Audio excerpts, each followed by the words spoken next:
अखंडमंडलाकारं व्याप्तं येन चराचरं तत्पदं दर्शितं येन तस्मै श्रीगुरवे नमः। भवतापप्रणाशिन्ये आनन्दघनमूर्तये ज्ञानभक्तिप्रदायिन्ये मातस्तुभ्यं नमो नमः। संक्षिप्त योग वशिष्ठ निर्वाण प्रकरण उत्तरार्ध सर्ग 64। आज का विषय है श्री वशिष्ठ जी के पूछने पर विद्याधरी के द्वारा अपने जीवन वृतांत का वर्णन, अपनी युवा अवस्था के व्यर्थ बीतने का उल्लेख।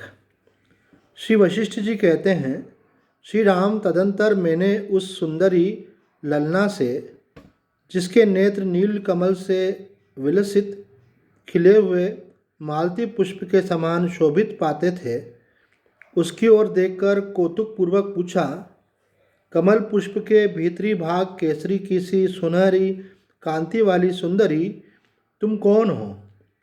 मेरे पास किस लिए आई हो? किसकी पुत्री या पत्नी हो? और क्या चाहती हो? कहाँ गई थी और कहाँ की रहने वाली हो? विद्याधरी ने कहा, मुने, मैं अपना वृतांत ठीक ठीक बतला रही हूँ, सुनिए। यद्यपि पराई स्त्री के साथ एकांत में वार्तालाप करना उचित नहीं है, तथापि मैं बड़े कष्ट में हूँ और संकट से छुटकारा पाने के हेतु प्रार्थना करने के लिए आई हूँ। अतः आप करुणावश मुझसे बिना किसी हिचक के मेरा समाचार पूछ सकते हैं। महर्षि, परमोत्कृष्ट चिन्मय आकाश के किसी छोटे से कोने में आपका यह आश्रम विलक्षण संसार बसा हुआ है। इसमें पाताल, भूतल और स्वर्ग, ये 3 प्रकोष्ठ बड़े बड़े आंगन हैं। वहाँ हिरण्यगर्भ ब्रह्मा के आकार में स्थित हुई माया ने कल्पना नाम की एक कुमारी अर्थात गृह स्वामिनी का निर्माण किया है। इन तीनों में जो भूतल है वह कंगन की सी आकृति वाले द्वीपों और समुद्रों से घिरा हुआ है, अतः उनके रंगों से अनुरंजित हो ताम्र वर्ण का दिखाई देता है, साथ ही कुछ ऊंचा भी है। इसी प्रकार ये भूतल उपर्युक्त कंगन से विभूषित जगत लक्ष्मी की कलाई के समान जान पड़ता है। द्वीपों और समुद्रों के अंत में चारों ओर से 10,000 योजनों तक सुवर्णमयी भूमि स्थित है। उसके अंतिम छोर पर लोकालोक नाम से विख्यात पर्वत है, जो जगत लक्ष्मी की ऊंची कलाई के समान शोभा पाने वाले इस भूपीठ को कंगन के समान चारों ओर से घेरे हुए है। उस लोकालोक पर्वत के शिखरों पर रत्नमयी बड़ी बड़ी शिलाएं हैं, जो आकाश के समान निर्मल हैं। उन शिलाओं के बीच में लोकालोक पर्वत के उत्तर भाग में उसके पूर्ववर्ती शिखर की जो एक शिला है, उसके भीतर मैं निवास करती हूँ। उस शिला का त्वचा भाग कभी छीन न होने वाले वज्रसार मणि के समान कठोर है। विधाता ने मुझे वहाँ बांध रखा है और इस प्रकार विवश होकर मैं उस प्रस्तर यंत्र में वास कर रही हूँ। मुने, मैं समझती हूँ कि उस शिला में रहते हुए मेरे असंख्य युग बीत गए। केवल मैं ही नहीं बंधी हूँ, मेरे पतिदेव भी उसके भीतर वैसे ही बंधे हैं जैसे सायंकालिक कमल कोश में भ्रमर बंध जाता है। उस शिला के कोटर में, उसके संकीर्ण स्थान में पति के साथ रहकर मैंने दीर्घ काल तक सुख दुख का अनुभव किया है और इस अनुभव में मेरे असंख्य वर्ष समूह बीत गए हैं, किंतु अभी तक हम दोनों अपने एकमात्र दोष अर्थात कामना के कारण मोक्ष नहीं पा रहे हैं। उसी तरह परस्पर ममता बांधे हमें दीर्घ काल से वहीं रहते हैं। मुनीश्वर, उस पाषाण के संकट में केवल हम ही दोनों नहीं बंधे हैं, हमारा सारा परिवार भी वहाँ बंधा पड़ा है।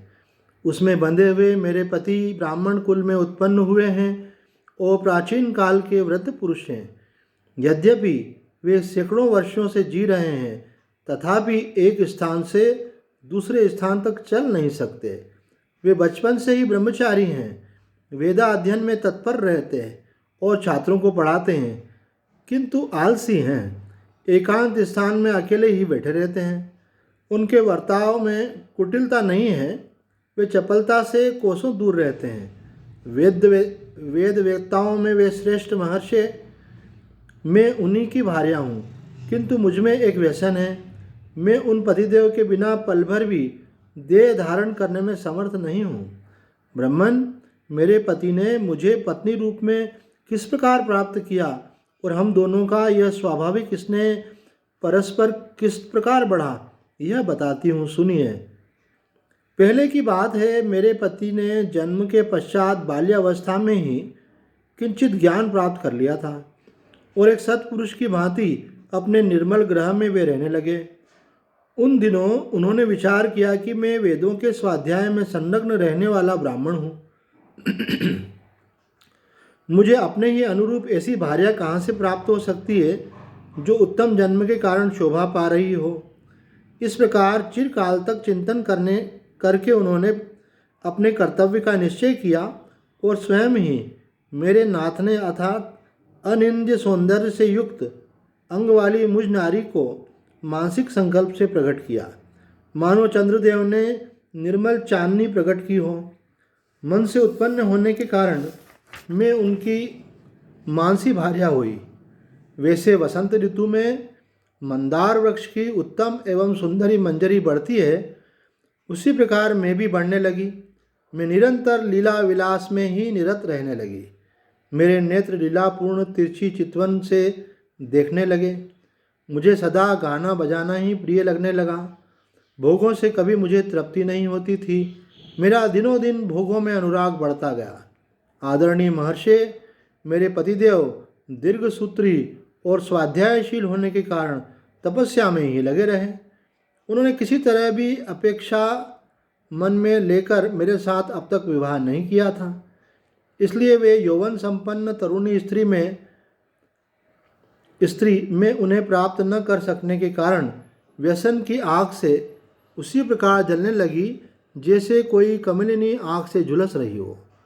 फूलों की वर्षा से हरी भरी सारी उद्यान भूमियाँ मेरे लिए तपी हुई बालुका राशि से आच्छादित सूनी मरुभूमियों की भांति दाहक प्रतीक होने लगी। जो पदार्थ सुंदर, उचित, स्वादु और मनोहर हैं, उन्हें देखकर मेरी आंखें आंसुओं से भर आती।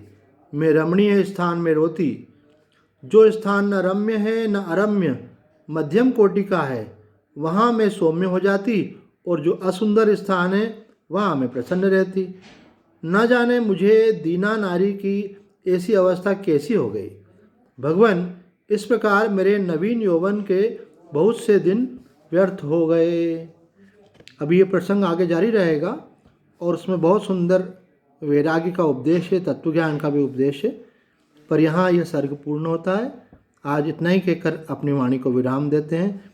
ओम पूर्णमदः पूर्णमिदं पूर्णात् पूर्णमुदच्यते पूर्णस्य पूर्णमादाय पूर्णमेवावशिष्यते। ओम शांति शांति शांति।